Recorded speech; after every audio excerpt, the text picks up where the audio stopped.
Alors, rebonjour, chers amis agiles. Je vais reprendre votre attention pour les prochaines minutes, s'il vous plaît. Parce qu'on est à l'heure aujourd'hui. Ils m'ont demandé de garder le temps. Je prends ça au sérieux. Parfait. Alors, pour lancer cet après-midi de ce jour 1 de 2, pour célébrer ce 15e anniversaire de l'Agile Tour Québec, on vous présente une keynote locale. Notre invité est vice-président conseil expert au sein de CGI. Il est conseiller stratégique en agilité organisationnelle. Il effectue des mandats d'accompagnement auprès des organisations voulant gagner en agilité et en performance. Et attention, vous serez probablement comme moi aussi essoufflé. Stratégie de transformation agile, diagnostic, analyse d'impact, gestion du changement, réingénierie des processus de livraison et de gouvernance. Donc, vous comprenez que ce gars-là arrive quand même à dormir la nuit. En tout cas, c'est ce qu'il me dit. Il compte plus de 25 années d'expérience en développement de solutions et en service conseil des approches agiles. Quand vous allez voir son visage de gamin, vous constaterez que c'est un jeune qui a full expérience, un genre de Connor McDavid de l'agilité. Puis quand vous regardez jouer Connor McDavid sur une patinoire, il est quand même pas mal agile. Je vous demande de faire du bruit pour notre premier invité de l'après-midi, un talent local from Québec, Jean-René Rousseau. Merci, Carl. Bonjour. Bonjour, bonjour. Ça fonctionne? Bonjour tout le monde. Merci pour le bel accueil. Merci, Carl, pour la présentation. Je partageais à Carl que quand je ferme mes yeux, j'entends sa voix, puis je m'imagine au Colisée, au centre Vidéotron, mais ça m'a rappelé assurément des bons souvenirs. Fait que merci pour cette belle présentation. Très content d'être là aujourd'hui. Merci au comité organisateur d'Agile Québec, de l'Agile Tour, de oser le keynote local. C'est vrai qu'on a tendance pour les keynotes à aller à l'international, donc je suis très content, très honoré d'être là aujourd'hui avec vous, surtout dans un contexte où on fête 15 ans d'Agile Tour. Fait peut-être une bonne main d'applaudissements pour ça.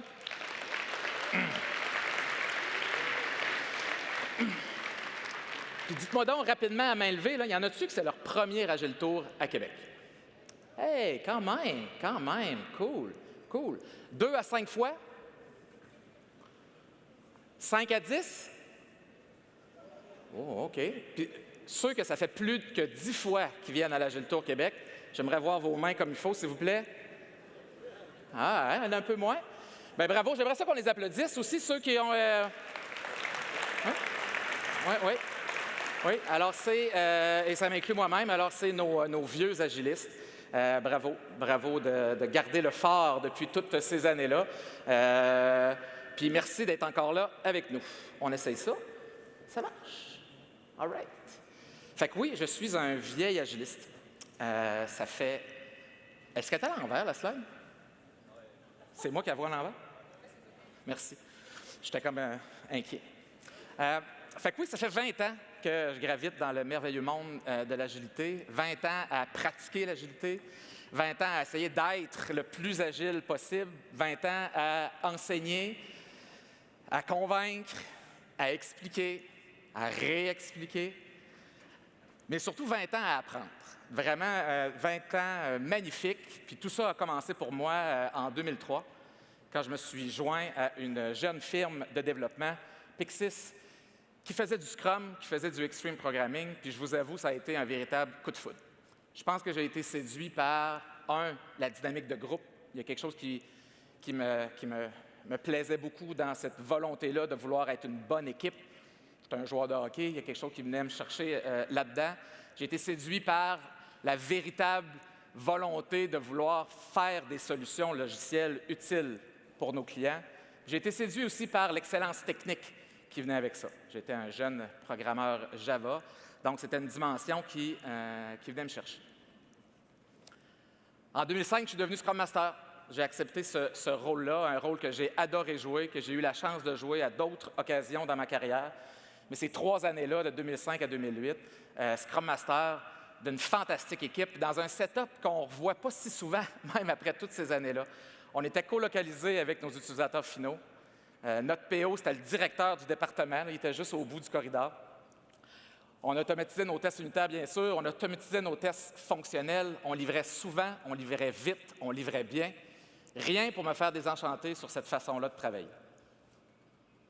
En fait, ça se passait tellement bien qu'en 2008, le client nous a demandé « Est-ce possible d'enseigner ça aux autres équipes dans notre organisation? » Bien, oui.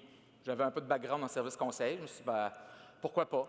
J'aime ça, l'enseignement. Ça doit être la fibre de ma mère. Puis, je suis devenu, sans trop comprendre dans quoi je m'embarquais, un coach agile, qui était l'appellation qu'on utilisait à l'époque pour désigner ceux qui enseignaient l'agilité. Une appellation qui est restée, qui a collé, donc qui est devenue un métier, celui de coach agile.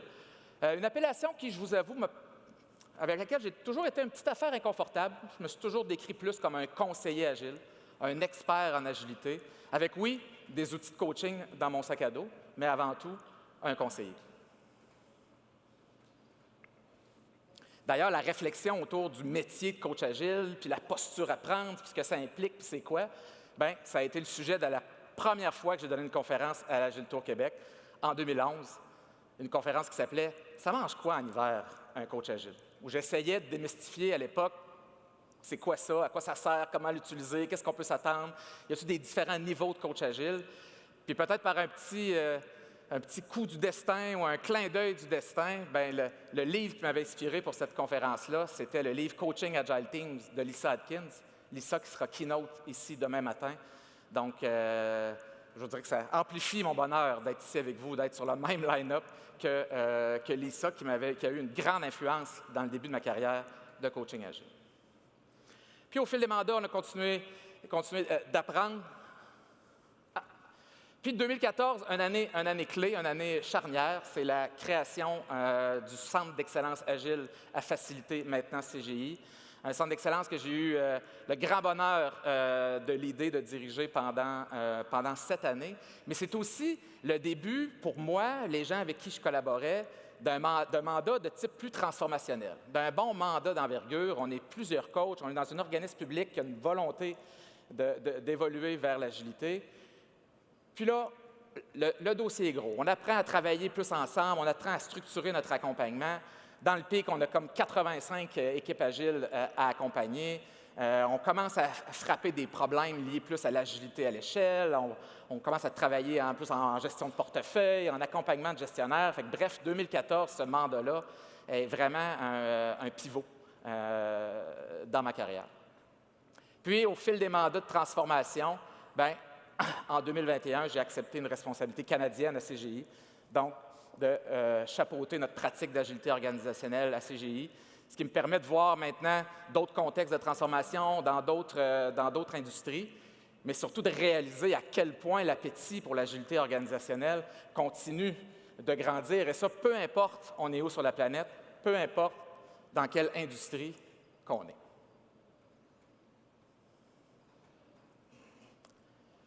Fait que ce que je vous propose aujourd'hui, c'est un petit pas de recul dans le cadre du 15e anniversaire d'Agile Tour Québec, un pas de recul sur ces 20 ans-là, se souvenir par où l'agilité est passée, peut-être se questionner où on en est aujourd'hui, où est-ce qu'on s'en va, c'est quoi les grands constats, les grandes observations que je fais de ces 20 années-là.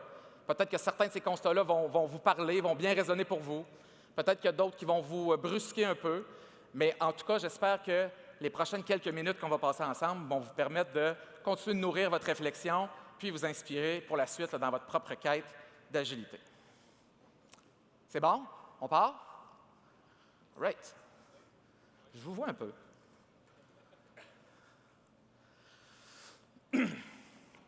Premier constat.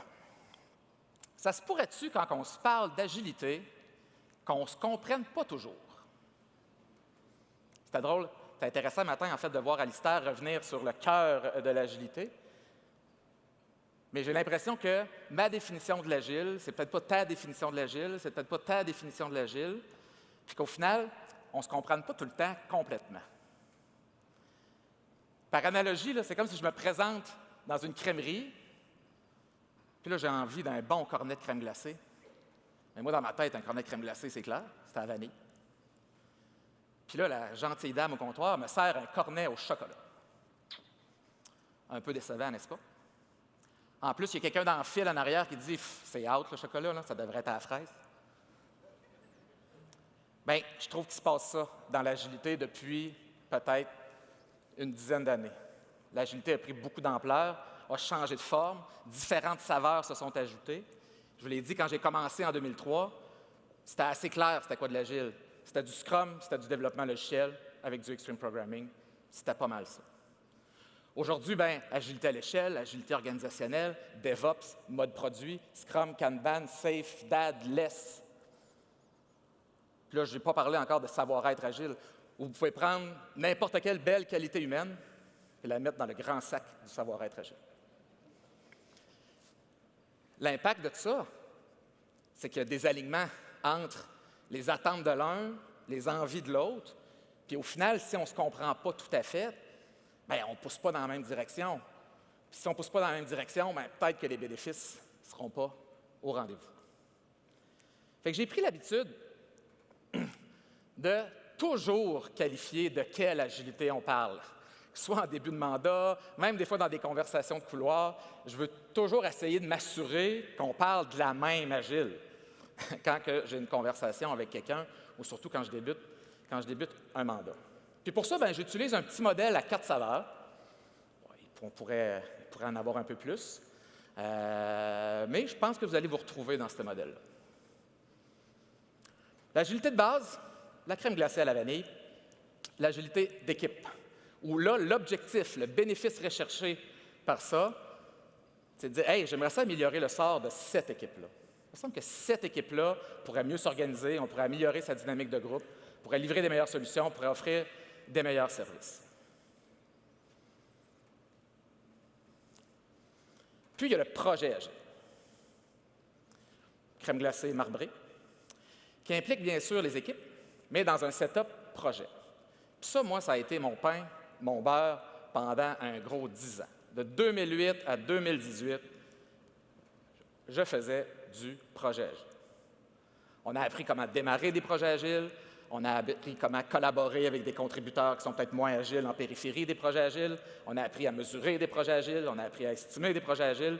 Bref, il y a eu énormément d'effervescence autour du concept de projet agile. Puis, il y a l'agilité à l'échelle. On dit « Ah, c'est cool de faire des projets agiles, mais peut-être que des fois, il faut coordonner, synchroniser plusieurs équipes entre elles. »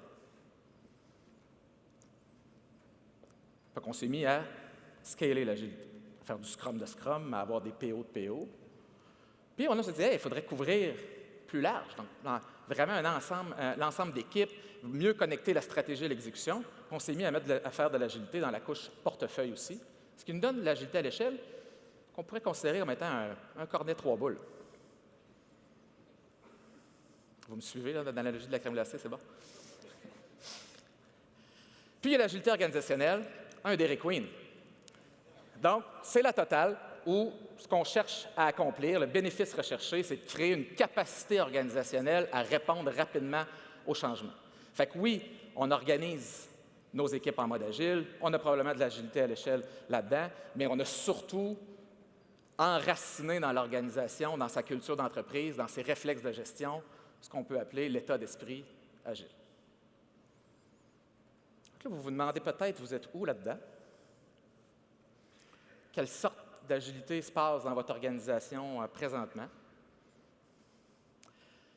Moi, ce que je constate, c'est que de façon générale, en tout cas, les clients avec qui je parle, les organisations que j'accompagne, on est comme un peu à quelque part entre les deux. Là. Il y a des envies d'agilité à l'échelle. Je pense qu'on comprend les bénéfices d'évoluer vers plus d'agilité. Et on aime bien ça, faire du projet. Puis je pense que pour plusieurs, agile égale méthodologie de gestion de projet en développement logiciel.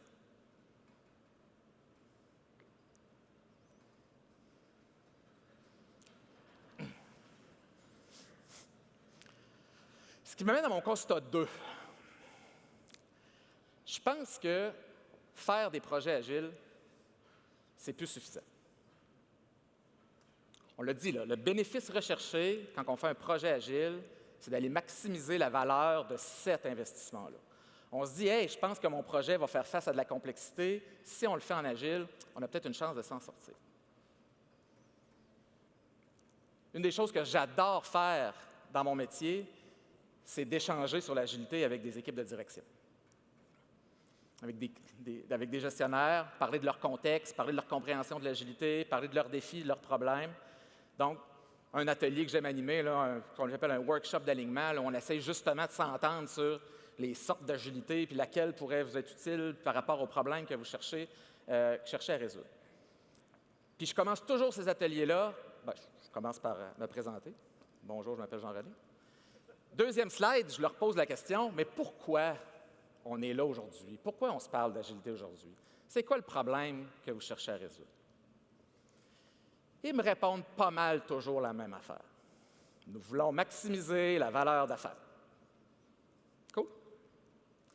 Nous voulons améliorer la collaboration affaires-TI. Ça, c'est un problème original que l'agilité venait résoudre, un meilleur alignement entre les affaires et la TI. J'ai constaté assez rapidement que oui, il y a effectivement des fois des enjeux d'alignement affaires-TI, il y a des enjeux d'alignement TI-TI, puis il y a des enjeux d'alignement affaires-affaires. Right? Fait que c'est vrai qu'il y a un défi de créer de la collaboration puis de créer de l'alignement. Puis, on a toujours parlé de vitesse, de vouloir justement amener des solutions sur le marché plus rapidement, mais je trouve que la notion de vitesse, elle a pris une dimension différente dans les dernières années. C'est comme si le time to market avait pris une importance un peu plus importante dans la productivité des entreprises. Puis est apparu un quatrième dans les dernières années, puis la pandémie, elle a juste donné un coup d'accélérateur sur ça, c'est on aimerait ça être plus agile pour pouvoir répondre au changement, pour pouvoir répondre efficacement ensemble au changement. Fait que, je vous l'ai dit, le projet agile, pour maximiser la valeur de cet investissement-là, fantastique. Le projet agile pour améliorer la collaboration de l'équipe projet avec certains contributeurs, le rapprochement avec les gens d'affaires, fantastique. Pour la vitesse, oui, peut-être qu'on peut démarrer un peu plus vite. On va peut-être trouver un MVP qui va nous permettre de faire une première proposition de valeur. Puis en termes de pivot puis de s'ajuster au changement, oui, on va peut-être pouvoir ajuster la portée de ce projet-là. Mais si on zoom out un peu de notre projet, bien, malheureusement, la situation ressemble à l'autoroute que vous voyez là. L'autoroute, il est jammé. Puis si on veut gagner en agilité, il va falloir trouver une façon de le déjammer. Tous ceux qui ont été dans un trafic intense dernièrement savent que c'est pas tout à fait là qu'on se trouve le plus agile, right? Fait que peut-être que l'organisation du travail en mode projet n'est pas la plus optimale pour gagner en agilité à l'échelle. Et là, attention, je ne dis pas plus de gestion de projet, plus de chargé de projet. D'ailleurs, mon collègue Mathieu Lorjoux a une présentation là-dessus demain, de ne pas jeter le projet avec l'eau du bain quand on passe en mode produit ou quelque chose comme ça. Ce que je dis, c'est que l'organisation du travail en mode projet n'est peut-être pas optimale. Première raison, puis en agilité, on s'est toujours un peu méfié de la notion temporaire des projets. On a toujours dit qu'une bonne équipe agile, c'est une équipe qui était pérenne, qui durait dans le temps. On met tellement d'importance sur la dynamique d'équipe que quand on réussit à créer une bonne équipe, Seigneur, que c'est plate d'avoir à la défaire et d'en recréer un autre. On s'est mis à se dire, à place d'amener les gens au travail, amenons le travail aux gens. Essayons de garder nos équipes intactes. Mais pour moi, je pense que le principal problème de l'organisation en mode projet, c'est que les projets sont égoïstes. Les projets compétitionnent entre eux. Les projets dépendent des mêmes experts. Les projets ont chacun leur plan de projet, ont chacun leur gouvernance.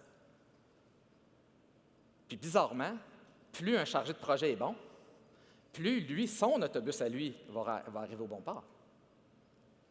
Donc, l'autoroute est jammée. Puis si on veut gagner en agilité à l'échelle, il faut trouver une façon de déjammer ça.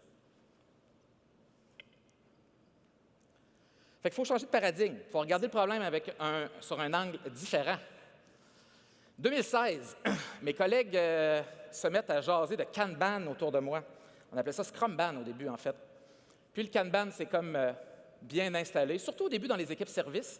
Peut-être des types d'équipes qui, le Scrum, un engagement sur 2 semaines, ne faisait pas de sens, un peu sur un mode service en continu. Mais l'approche Kanban, on s'est aperçu, pouvait être utilisée à différents niveaux. C'est aussi un moment où je commence un nouveau mandat et les conseillers en agilité sont colocalisés avec les conseillers Lean. Fantastique.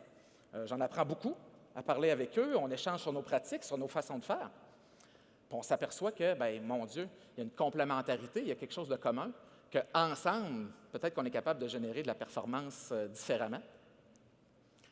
Puis pour moi, il y a un gros déclic qui se fait, 2018, une conférence de M. Klaus Leopold qui s'appelle Lean Business Agility. Puis ce que Klaus il nous dit dans cette conférence-là, c'est que nos belles équipes agiles, puis nos projets agiles, bien, c'est un petit morceau de la chaîne de valeur au complet. Un conseiller Lean appellerait ça une optimisation locale. Et que si on veut gagner en agilité à l'échelle, il faut prendre une perspective sur l'ensemble de la chaîne de valeur. Puis là, ça fait clic dans ma tête. Agilité, répondre, changer de direction, s'ajuster.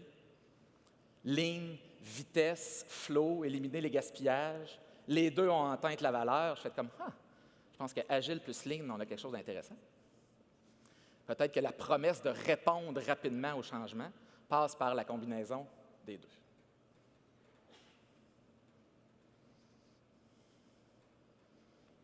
Puis on s'est mis à imaginer l'organisation du travail différemment. On s'est mis à dire, OK, si l'organisation en mode projet n'est pas optimale, bien, comment on s'y prend?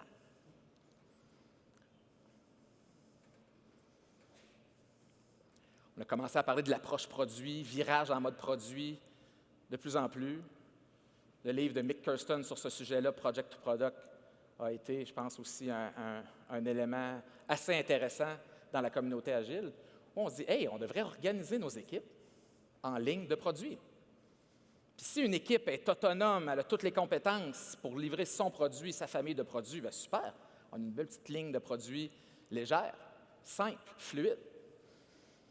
Dans la réalité de nos organisations, souvent, pour pouvoir livrer des produits, des solutions, ça prend plusieurs équipes. Il faut se coordonner ensemble. Ça fait qu'on se fait des lignes de produits un peu plus grandes. Mais on organise le travail en équipe produit, puis on se met à se concentrer sur la productivité de la chaîne de valeur. On ajoute du lean à notre agilité.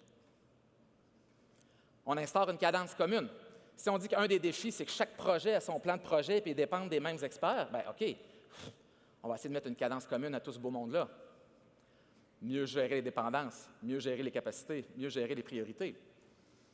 Puis on va mettre une gestion de portefeuille de type Agile Lean par-dessus ça pour gérer, oui, l'avancement de nos initiatives, mais surtout la fluidité du système, aiguiller les priorités, se rendre compte que l'autoroute est jamais, arrêter un autobus pour en faire passer un autre.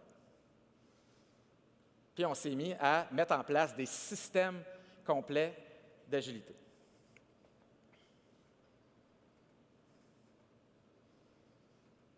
Et oui, si vous cherchez un cadre de référence pour vous aider à mettre un système d'agilité à l'échelle, personnellement, je trouve que SAFe est fort utile. On a vu l'arrivée de SAFe sur le marché ici à Québec, 2017-2018 environ. J'ai l'impression que sa popularité, l'engouement autour de SAFe ne fait qu'augmenter. Il y a encore des défis entourant de ça. Il y a certains enjeux d'adhésion. Ça reste un gros morceau. Je pense que les gens se méfient initialement de SAFe, de dire « Mon Dieu, c'est donc bien gros. J'ai-tu besoin de tous ces rôles-là? Puis comment ça que c'est gros de même? » Si vous faites un cornet 3 boules, ça se pourrait que vous ayez besoin d'un plus gros cornet.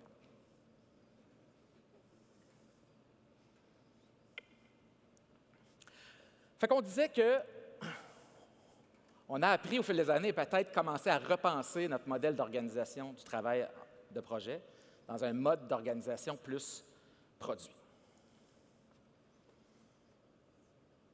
Et ça m'amène à mon 3e constat. Puis ça, c'était vrai dans le temps que je faisais du projet agile. C'est vrai aujourd'hui, plus en agilité à l'échelle.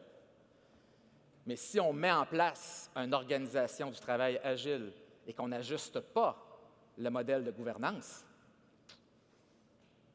la peinture va finir par lever. Puis ça va tomber en grosse croûte, là. Imaginez jouer au hockey avec les règlements du soccer. Vous allez être hors jeu, là. Souvent. Fait qu'il y a quelque chose dans... Puis souvent, on dit, on s'organise en agile, ça marche pas. Ouais, mais c'est le savoir-être, c'est la posture. Ouais, mais entre le savoir-être puis l'organisation du travail, il me semble qu'il y a un morceau dans le milieu qui est l'organisation de la gouvernance. Comment qu'on gouverne ça, des gens qui travaillent en agile? Combien de fois j'ai vu des tentatives de mettre en place de l'agile qui ne collaient pas, puis au final, on blâmait l'agile. Ça ne marche pas, l'agile, Jean-René. OK. On se revoit dans 2-3 ans.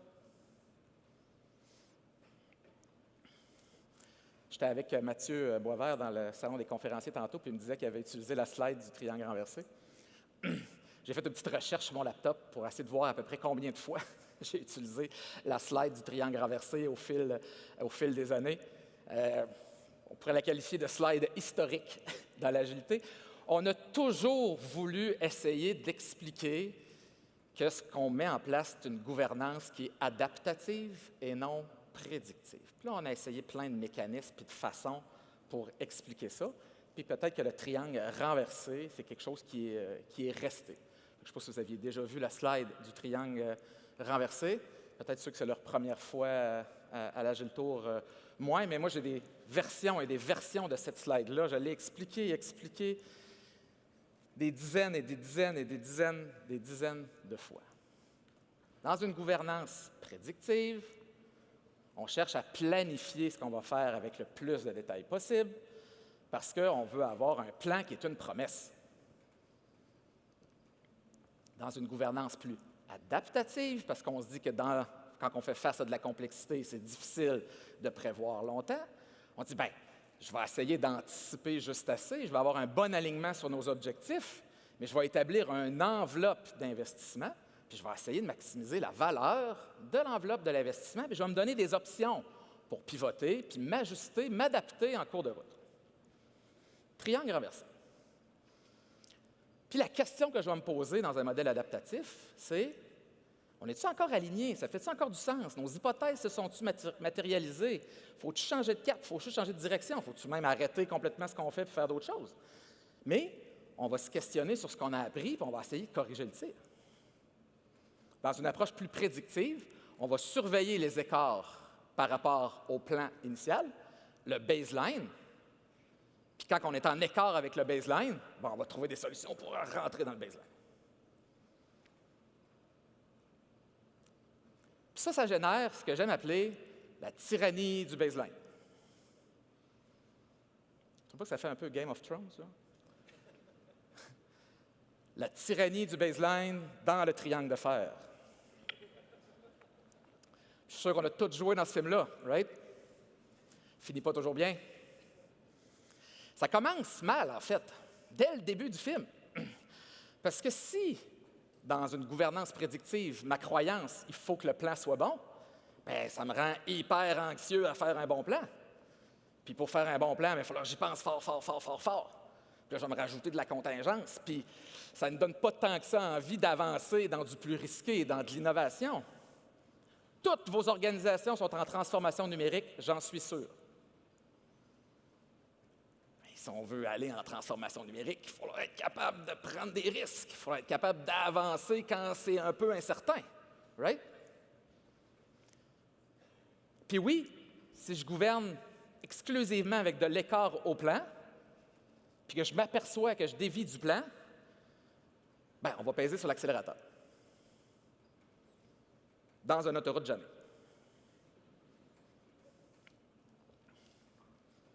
Attention! J'espère qu'après toutes ces années en agilité, il n'y a personne dans la salle qui pense que agile veut dire pas faire de plan. Y en a-tu qui pensent qu'agile veut pas faire de plan? J'avais prévu la sécurité qu'il pourrait y avoir des expulsions à ce moment-ci. En agilité, on planifie tout le temps. On planifie à chaque jour. On demande à nos équipes de faire des plans détaillés, fins, sur 2 à 4 semaines. Puis d'après vous, là, je serais curieux de faire des stats à la gang. C'est quoi la capacité d'un groupe de 6 à 8 personnes de planifier avec précision 2 semaines d'ouvrage devant eux? Combien de pourcentage des équipes réussissent leur engagement de sprint? C'est tough prévoir devant nous. Puis plus vous êtes dans un contexte d'affaires turbulent, plus vous êtes dans un contexte technologique turbulent, plus c'est tough de prévoir. Fait que c'est quoi l'horizon qui est réaliste de s'engager?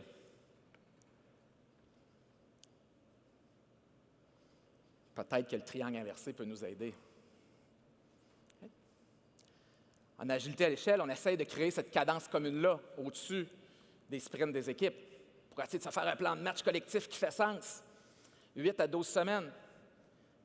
Puis on en fait des plans, des feuilles de route de train, des feuilles de route de portefeuille, il y a des intentions stratégiques. On a besoin de faire des plans.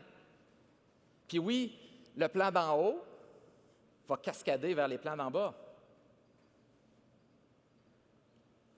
Mais le plan, c'est de replanifier. Puis ça remonte, cette ligne-là.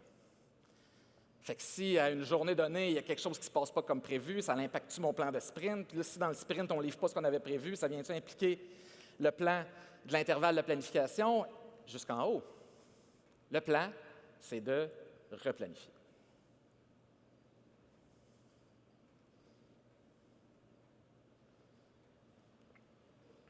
Ça m'amène à mon 4e constat.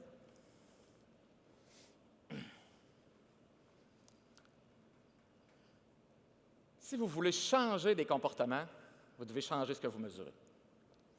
Tant qu'on va mesurer de l'écart au plan, on va générer des comportements d'anxiété et de dévier du plan. Si vous voulez générer du travail d'équipe, vous allez établir des objectifs de performance d'équipe. Si vous voulez générer de la fluidité dans le système, ça va vous prendre des métriques de fluidité. Puis ça, c'est un constat qui est apparu tellement clair pour moi quand mes collègues ont eu la brillante idée, avec leurs clients, de dire « Cher client, on semble avoir un problème d'autoroute jamais. Et si on le visualisait? » Puis dans le temps qu'on faisait des Kanban avec du tape, ça fait vieil agiliste, hein? Dans le temps, on faisait ça avec du tape. Bien, ils ont pris le grand mur de la salle de direction, ils ont mappé les étapes du flux de leur projet, puis ils ont simplement rendu visible l'état de la situation. L'impact a été instantané. On est passé de conversation à quand est-ce qu'on va livrer ce morceau-là à voyons comment ça que tous ces dossiers-là sont bloqués en amont. Comment ça que lui est sur le point de manquer d'ouvrage.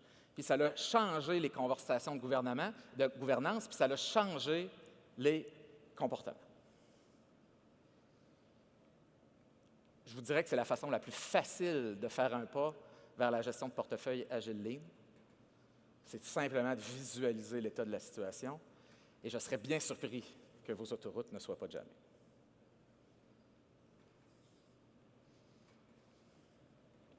Donc, de gouverner avec des métriques de flux, ça génère des nouvelles conversations. Est-ce qu'on serait en surcharge de capacité?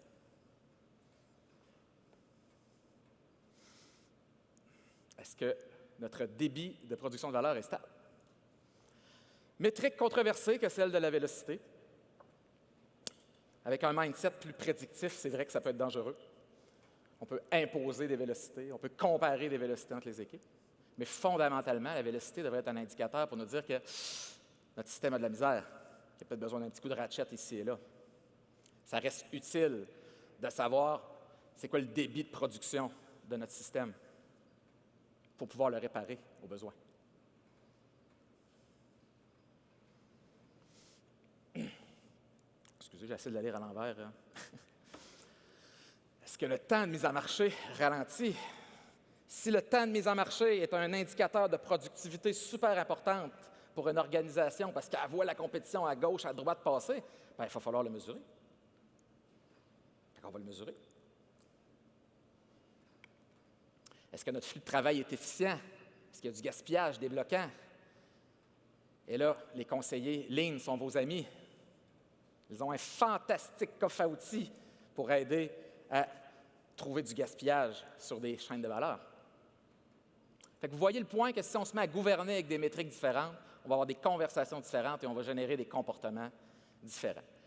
Puis, pas besoin de data fancy, juste des fois se poser ces questions-là puis se dire jaune, rouge, vert. Puis vous allez avoir la conversation puis ça va générer des comportements. C'est bon?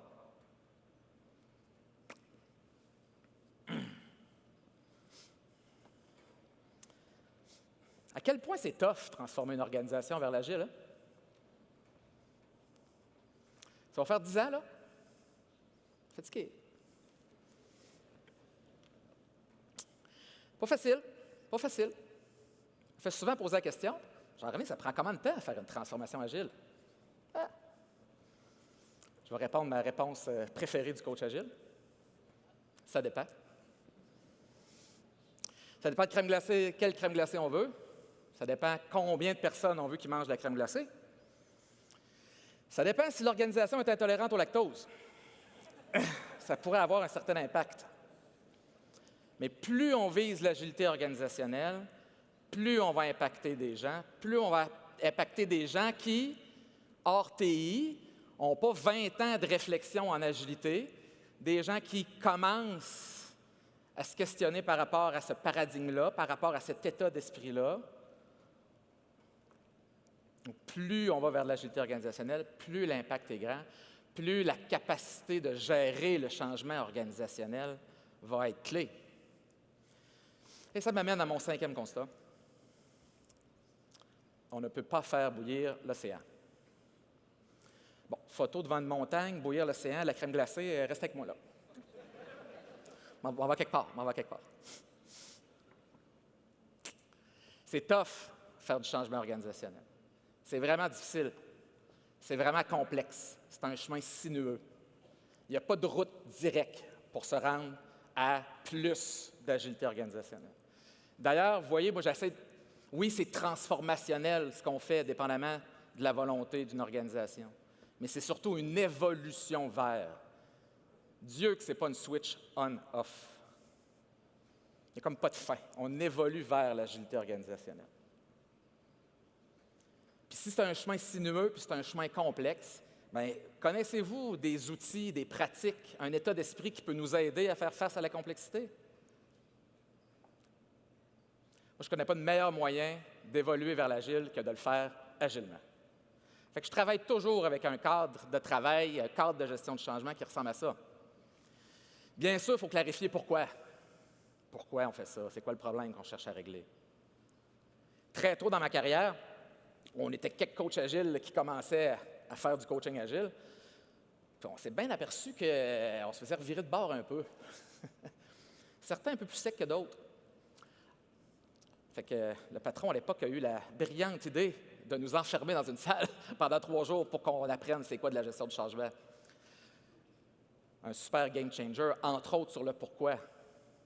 Depuis ce jour-là, je vous l'ai dit, je commence chacune de mes présentations par pourquoi, quelle sorte d'agilité on va faire. Pourquoi, quelle sorte d'agilité on va faire. Fait que, dans un framework de transformation agile, bien, il faut commencer par pourquoi. Il faut se donner une vision audacieuse, pragmatique. Il faut comprendre le contexte de l'organisationnel, jusqu'où on peut aller, qu'est-ce qu'on peut faire, comment, par quel bout qu'on pourrait prendre ça. Il faut se donner des stratégies. On va-tu commencer par un projet pilote? On va-tu commencer par faire un train? On va-tu commencer par des équipes qui sont moins dans le mode projet? On va commencer où? On va se faire un plan. Y en a-tu qui pensent qu'en agile, on ne fait pas de plan? Je vous check. Mais le plan va être de replanifier. Fait qu'on va se mettre en action autour de ce plan-là. On va expérimenter, on va essayer des affaires, on va inspecter, on va s'adapter, on va refaire un bout de chemin, puis on va avancer dans le changement, cycle par cycle. Puis on va le faire ensemble. Ça veut dire que si je viens faire de l'agile dans une équipe, je dis « Hey, l'équipe, viens me voir. » Bon, il semble avoir quelques difficultés. Je pense que si on s'organise en agile, on pourrait être plus efficace. Ça vous va-tu? Ça va bien aller, faites-vous-en pas. On l'essaye. Si vous voulez faire un projet agile, on dit « Hey, l'équipe du projet. Oh, bureau de projet, architecture, y a-t-il d'autres membres qui soient au courant? OK. On va s'organiser en agile, voici pourquoi. Ça va bien aller, faites-vous-en pas. Si je veux faire de l'agilité à l'échelle, wow! Là, j'ai besoin de monde, là. Ça implique plusieurs personnes. Faire de l'agilité à l'échelle, faire de l'agilité organisationnelle, c'est pas juste une conversation de coach agile, là. L'ensemble des pratiques de l'organisation doit s'ajuster. À tout de moins, toutes celles qui sont impliquées dans la chaîne de valeur qu'on montrait tantôt. Ça prend une implication des ressources humaines, qu'on voit de plus en plus dans notre contexte, même que je oserais dire qu'ils doivent leader le changement organisationnel, surtout la partie culturelle. Mais il faut y aller ensemble et il faut communiquer, communiquer, communiquer. Puis quand vous pensez que vous avez assez communiqué, vous devez communiquer de nouveau.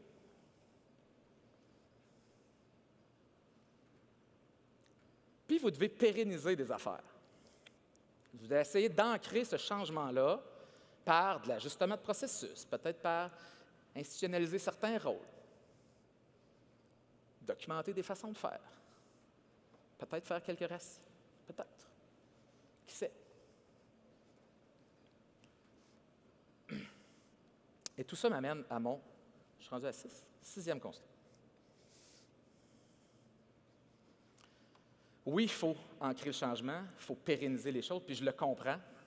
Moi-même, j'aime ça, savoir comment ça marche, par où on va. J'aime les meubles IKEA parce que ça vient avec un guide d'utilisation. Mais il y a un piège dans le paradigme de la standardisation. Puis ça doit faire 20 ans que je suis comme mon cœur balance entre tout ça. Puis la meilleure façon que j'ai eue de l'expliquer, d'en parler, c'est de regarder la différence fondamentale entre une méthodologie et un cadre. C'est pour ça que des fois, les agilistes, quand on entend la méthode agile, ça nous fait mal. C'est un cadre de travail conçu pour être adapté. Okay? Une méthodologie, c'est un peu plus prescriptif. Le mindset, c'est si on détaille avec clarté ce qu'il y a à faire, si on détaille avec clarté les rôles et responsabilités de tous et chacun, nous serons performants. Fonctionne super bien dans du domaine plus répétable, quand c'est moins complexe. Son plus grand problème, c'est pas ça qui s'adapte le plus. Mais j'en ai fait, là, et j'en fais encore. Voici comment ça marche un sprint planning, step-by-step guide d'un sprint planning. Voici ce qu'on s'attend exactement d'un Scrum Master. Voici la différence de rôle et responsabilité entre un Scrum Master et un chargé de projet. Des pages et des pages et des pages de confluence. Tandis qu'un cadre, par défaut, il manque des morceaux. Puis on se dit, on le découvrira bien en avançant. Ça va émerger. On va le trouver ensemble. Puis où est-ce que mon cœur balance? C'est quand, encore une fois, si je fais de l'agilité dans une équipe, bien sûr qu'on peut le découvrir ensemble en avançant. On est 6-8. On va se parler. On va trouver une solution de s'en sortir. Si on est 2-3 équipes qui travaillent ensemble, on va se faire des meetings entre nous autres, là. On va se trouver des protocoles de communication entre les équipes, puis ça va marcher. Mais Seigneur, cette histoire-là de ça va émerger, ça ne scale pas tant. 50, 100, 200, 500, 1000 personnes, comment on fait pour se donner un cadre de travail commun pour tant de personnes que ça? C'est quoi mon juste assez de pratique essentielle versus le niveau de détail qu'on devrait rechercher? Fait que mon cœur balance encore. Mais je sais qu'il y a un piège à la standardisation. Je sais que si les gens se mettent à suivre le process et non pas à essayer de s'adapter à leur contexte, on ne sera pas tant agile. Ce que je pense qui est la clé de voûte de ça, que ça soit trop détaillé, pas assez détaillé, c'est de s'assurer que nos mécanismes d'inspection et d'adaptation, qui sont tellement importants en agilité, fonctionnent bien. Puis de s'assurer que tout le monde est dans un contexte sécuritaire pour pouvoir dire « Moi, c'est pas clair, là. Je pensais, il faudrait que je fasse ça. Si tout de même, ça devrait marcher. Il me semble que ça, c'est pas efficace. » Si ces mécanismes d'inspection et d'adaptation-là fonctionnent, si on est capable d'ajuster le trop détaillé ou le pas assez détaillé, mais on est toujours dans le mindset de questionner nos façons de faire puis de les tweaker à notre contexte, je pense qu'on s'en sort pas pire.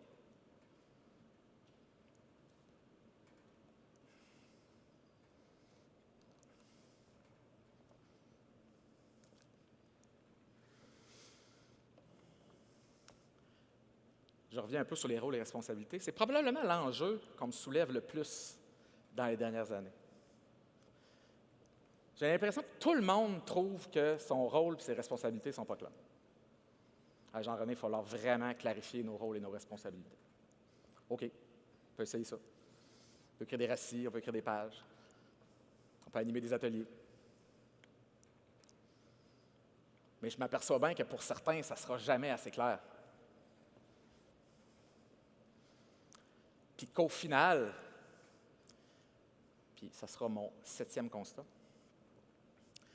bien, c'est toujours un problème humain. Gérard Weinberg, Secrets of Consulting, un livre que j'ai lu très tôt dans ma carrière de consultant, fantastique. Gérard était un consultant chez IBM dans les années 70, fin des années 70, début des années 80. Il est allé de cette grande sagesse, c'est toujours un problème humain.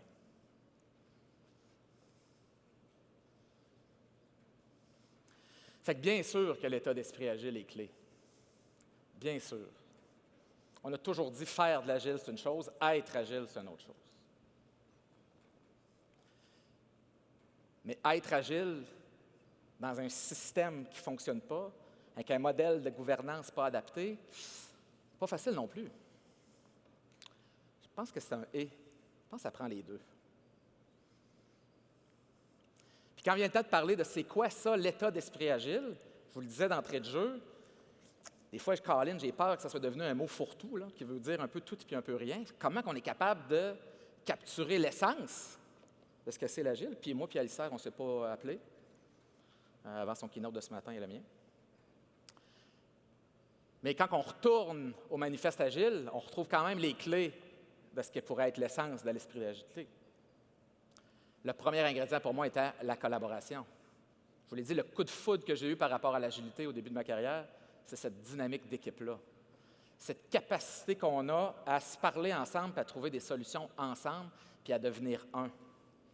Puis là, quand je dis collaborer, je ne veux pas dire se présenter dans des meetings. Hein? Collaborer, c'est de l'écoute, c'est de l'empathie, c'est de la co-création, c'est de la co-responsabilité. C'est se tenir mutuellement responsable envers des objectifs communs. Parce que nous valorisons davantage les individus et leurs interactions que les processus et les outils. Le deuxième point, je pense que c'est la définition du mot agile lui-même. On connaît tous du monde un peu trop rigide. Je connais des agilistes pas pire rigides. Ça me surprend toujours, d'ailleurs, quand je vois un agiliste rigide. Mais je me dis, ça aussi, c'est pas une switch on-off, là. On a chacun nos zones de rigidité, il y a des affaires qui nous trigger, des affaires qui ne nous trigger pas. Mais fondamentalement, si on continue de développer cette capacité-là de s'adapter, de rester ouvert à la possibilité que ce qui marchait bien fonctionne peut-être moins bien, que ça, c'est peut-être plus tout à fait vrai. Donc, si on continue de développer cette capacité-là de s'adapter dans un contexte qui, ma foi, ne devrait pas diminuer en complexité, peut-être avoir une chance de s'en sortir.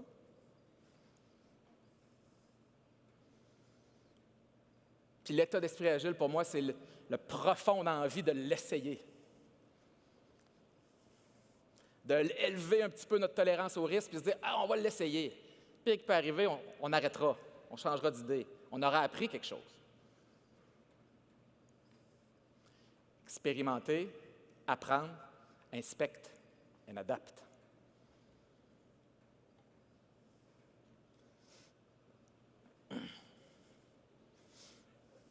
Quel feature fantastique de PowerPoint, hein? Malade. Fait que qu'est-ce que 20 ans d'agilité m'ont appris? Ouais, ils m'ont appris que c'est un sujet qui est rendu complexe, c'est un sujet qui est rendu vaste, puis qu'on ne peut pas prendre pour acquis que quand je dis agile, on se comprend. Il va falloir donner un petit peu plus de détails de sur quoi qu'on parle. Il va falloir comprendre quelle sorte d'agilité on fait. C'est quoi les bénéfices qu'on cherche, pourquoi qu'on le fait. Si on veut améliorer le sort d'une équipe, c'est parfait. Si on veut réussir ce projet-là, c'est parfait.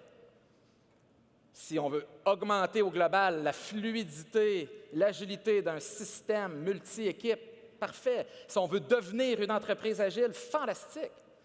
Mais il va falloir s'entendre là-dessus. Puis oui, je pense que faire des projets agiles, ce n'est pas suffisant pour faire face aux défis du monde numérique dans lequel on vit aujourd'hui. Je ne peux pas imaginer que la nature, la fréquence des changements va diminuer. Je serais surpris.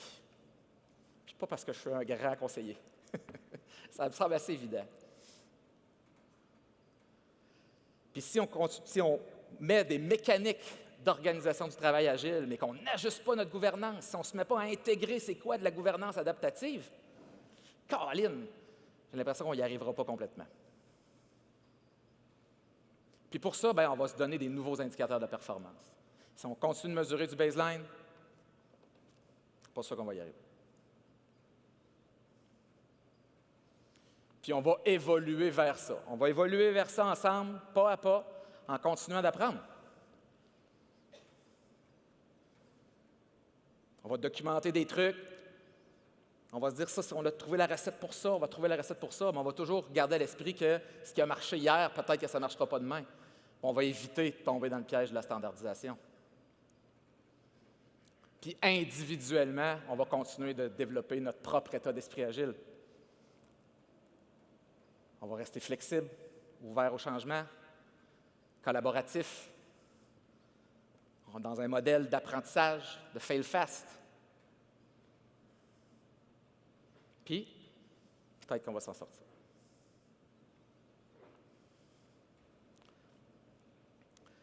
Si vous êtes ici aujourd'hui, je fais l'hypothèse que c'est parce que vous avez à cœur le succès de vos équipes, le succès de vos entreprises. Puis vous vous dites, Colin, je pense que l'agilité, il y a de quoi là-dedans qui pourrait nous aider. On va peut-être rajouter d'autres saveurs de crème glacée là, en avançant dans le temps. Là. On va redécouvrir d'autres façons, d'autres cadres, d'autres affaires. Mais je vous le dis, la complexité, elle, ne devrait pas aller en diminuant. Puis je demeure convaincu, en fait plus convaincu que jamais, que d'être agile comme équipe, comme organisation, comme société, je pense que c'est notre seule façon de faire face aux défis qui se pointent devant nous, dans notre fantastique nouveau monde du numérique. Merci infiniment tout le monde. Je vous souhaite une bonne fin d'Agile Tour.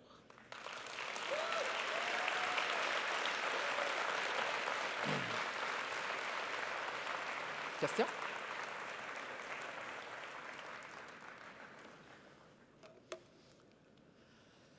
C'est fait. Est-ce des questions? Ou pas? On a-tu du temps? Carl, on est où dans le timing, Carl? En fait, on n'avait pas de temps, mais tu as été tellement bon que je vais t'en donner. On a 4 micros dans la salle. Dans chaque allée, on en a 2. Si vous présentez au micro, s'il vous plaît, parlez fort, près du micro. Sinon, on se voit juste à côté là. On va flâner quelques minutes. Absolument. Des questions? Levez la main si vous êtes en direction d'un microphone. Oh, peut-être une là-bas? Non? Non? Bien, merci Oui, beaucoup. on a quelqu'un. Oui. On a quelqu'un là-bas. Oui. Au fond, à gauche. Bonjour. Parlez près du micro, s'il vous plaît. Et bonjour. Salut. Ma question, tout à l'heure, vous avez présenté dans une slide l'image du tableau Kanban dans la salle de gestion. Oui. Là, je me dis, vous avez dit que au début, c'était, c'était de dire quand est-ce qu'on va livrer. Après, quand on voit l'embouteillage dans la... C'est trop proche. Oui, ça a changé un peu la conversation de gouvernance. Ouais. On a continué de se demander quand est-ce qu'on va livrer. Hein? Quand est-ce qu'on va livrer, ouais. C'est comment on va livrer avec cet embouteillage-là. Moi, je me demande, ça fait 3-4 années maintenant, c'est devenu avec le télétravail, c'est plus le tableau Kanban qui est dans la salle, mais c'est plus numérique. Mm-hmm. L'effet choc de ce tableau, quand on rentre dans la salle de réunion, n'est plus là. Oui, c'est un bon point. C'est un bon point, puis je pense qu'il faut apprendre avec dans nos routines du numérique à aller consulter les tableaux. C'est drôle, je le vivais quand on a commencé, vu que je suis un vieil agiliste, nos premiers sprint burn down, puis nos premiers tableaux des tâches de nos équipes Scrum, c'était des post-it, puis c'était du tape, puis là, à un moment donné, est arrivé Jira, puis là, tout était automatisé dans Jira, puis ça dormait fabuleux. Mais effectivement, ce qui était un radiateur d'information est devenu un réfrigérateur d'information. Puis chacun faisait des filtres sur ses tâches à lui, puis on a assurément perdu, un, l'effet choc que tu mentionnes, puis deux, cette capacité-là de dire « Hey, JS, tu as l'air d'avoir de la misère avec ta tâche, veux-tu que je t'aide? » Mais non, je regardais juste mes tâches avec mon filtre. Fait que oui, il y a une hygiène numérique, mettons, à mettre en place pour essayer de recréer le même effet, mais tu as tout à fait raison. Il y a quelque chose que quand tu l'as toujours d'en face, là, moi j'aime ça dire que si j'avais constamment mon taux de cholestérol d'affiché, peut-être que je n'irais pas me chercher une poutine ce soir. C'est ça, mais c'est quoi la solution selon vous? C'est quoi? Qu'est-ce qu'on doit Hygiène faire? numérique, se Oh, mettre dans, numérique. hygiène numérique, comme je dis, de se le mettre dans ses règles d'équipe et se dire, gang, on commencer nos rencontres d'équipe virtuelles par se montrer le tableau. Par, il faut animer ces rencontres-là virtuelles par l'utilisation des tableaux puis essayer de recréer l'effet.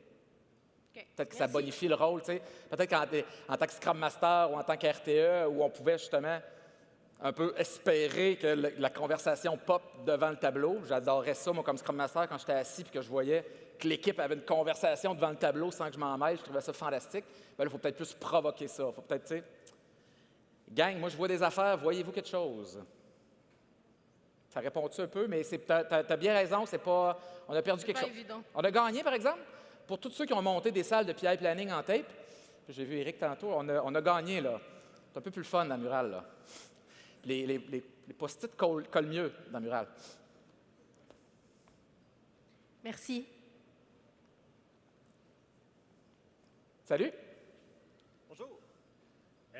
J'aimerais continuer sur votre comparaison avec le trafic, justement, dans les autoroutes. Donc, au niveau des projets, comment on peut faire comprendre et aider les personnes, justement, que lorsqu'on travaille sur le trafic, je sais que le trafic de Montréal et le trafic de Québec, c'est pas la même chose, mais les deux sont importants. Il faut également accepter que quand on va commencer à mettre des cônes oranges, bien, ça se pourrait peut-être que le trafic augmente pendant un certain temps, mais il faut continuer à travailler jusqu'au bout. Oui, puis c'est là, quand je dis la tyrannie du baseline, ce qu'il faut comprendre aussi, c'est que ça pourrait que, si on veut travailler sur le trafic, ça se pourrait qu'il y ait un plan de projet initialement baseliné d'une certaine façon qui écope là-dedans. Fait que c'est là que je te dis qu'il faut apprendre à gouverner plus globalement.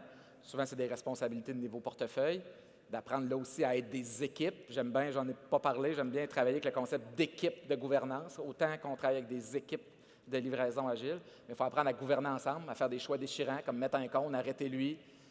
Peut-être faire le choix conscient que là, c'est un peu jammé, mais ça va permettre de déjammer après. Mais oui, mais tu vois que quand on utilise l'analogie du trafic, ça nous permet de gouverner le trafic. Et non pas juste de passer en revue projet par projet puis se demander lequel qui est en retard. Merci beaucoup. Merci. Ça complète?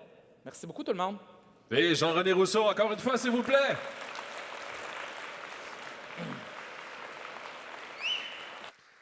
Talent local, chers amis, avec beaucoup de contenu. Beau travail, Jean-René. On va passer à la pause. On va recommencer à 14h30, soit ici, soit dans les salles à l'étage. Je vous demanderai, s'il vous plaît, de ramasser vos déchets sur les tables. Je vous souhaite une bonne pause, puis on se reparle tout à l'heure. Merci beaucoup, tout le monde.